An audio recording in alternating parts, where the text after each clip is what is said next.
Ini adalah jurnal untuk sistem harga pokok proses dengan metode FIFO. Yang pertama, jurnal untuk mencatat biaya bahan baku langsung.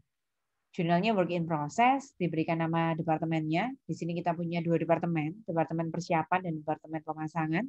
Kreditnya bahan bakunya berkurang ya, karena digunakan. Nah, coba diperhatikan. 226.800 dan 112.000 itu berasal dari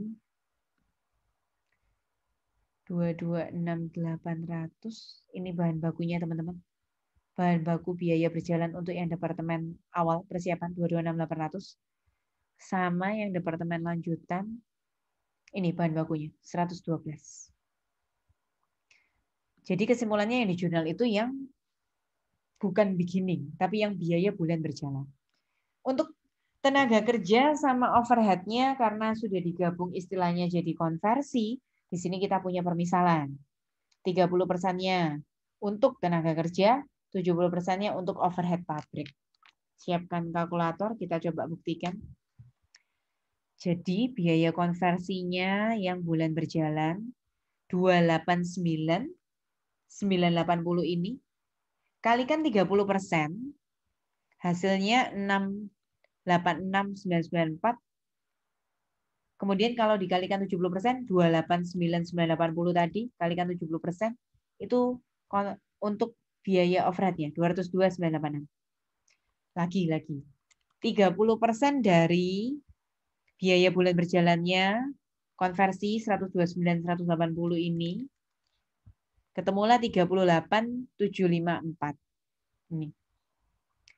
Kalau 129.180 saya kalikan 70%, itu overhead-nya 94.26. Jurnalnya WIP hutang gaji, kalau yang overhead WIP FOH. Kalau sudah selesai dari persiapan pindah ke pemasangan, jadi WIP pemasangan debit, WIP persiapannya dihapus, sudah selesai, itu senilai persediaan yang komplit ya, 548.800. Itu yang tadi cost alokasi step kelima yang komplit dari departemen pertama. Kalau yang komplit di departemen kedua, lanjutan, yang 850.200 itu selesainya ke barang jadi. Jadi 850.200 itu barang jadi terhadap WIP-nya pemasangan. Sekilas ini laporan laba ruginya. Seperti biasa ya, penjualan dikurangi retur diskon, jadi penjualan bersih, kurangi harga pokok penjualan, laba kotor, kurangi saling admin, namanya operating income atau laba bersih sebelum pajak. Nah, dapat dari mana harga pokok penjualan? Kayak rumus yang lalu. Persediaan bahan baku dulu, jadi setengah jadi, ketemu harga pokok produksi, ada hubungannya dengan barang jadi, ketemu harga pokok penjualan. Kalau ada spoilage atau produk cacat, saya sudah sampaikan minggu lalu, tergantung rentang batasnya ya. Ini 5% dari total unit yang diproses, 5% dari 11.000, coba kita hitung, 5% kali 11.000, itu kan hasilnya 550. Sampai 550 cacatnya dianggap normal spoilage, cacat normal.